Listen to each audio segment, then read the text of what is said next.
Good morning mga kasibat. Ito, kinakabit na natin yung bracket, yung top box na binigay ni Sir Louie. Ayan, iniisa-isa ko yung mga tornilyo kasi gusto ko sukat na sukat. Pero kasing pagkabit nito, yung gumagalaw-galaw. Ayoko naman yung ganon. Gusto ko talagang klaro. Alright? Isa-isayin natin to.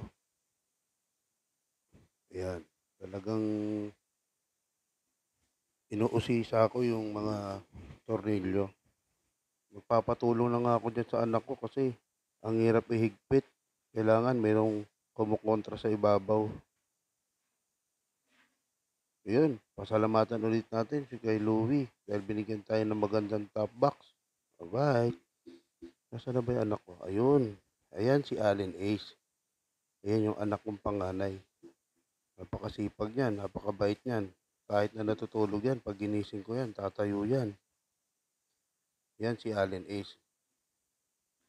Tapos sabi ko, Allen, higpitan mo yung ikaw na mag-ikot sa ibabaw, ako nang kukontra dito sa ilalim. Ayan, wala pang almusal yan.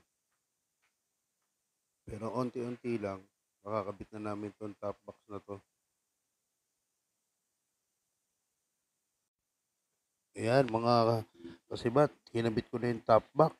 Klarong-klaro na yan, siguradong sigurado na yan. Pero nakita ko yung pad sa ilalim. Nakalimutan ko ikabit, kaya tinanggal ko ulit. Tapos ikakabit natin yung pad. Kasi yung silbi ng pad na yan, siya yung nagpapasikip para hindi umuga. Ayan, ayan.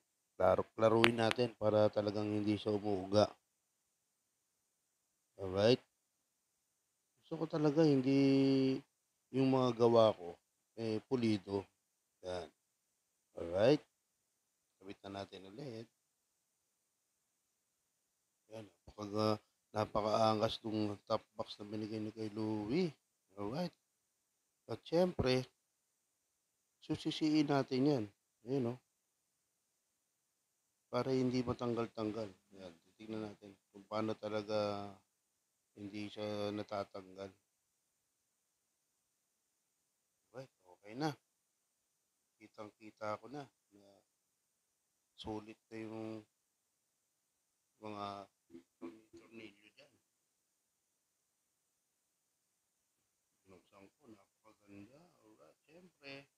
Outfit check.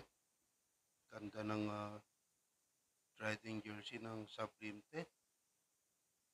Alright, napakaangas. Bagay na bagay kahit kanino. Alright, sobrang sulit talaga. Maraming salamat, Kuya Louie, dahil nagkaroon na ako ng top box. Diyan ko na ilalagay yung helmet. Diba? Bukas, lalagyan natin ng sticker to. Alright, mga kasibat. At pick check. Napakaangas.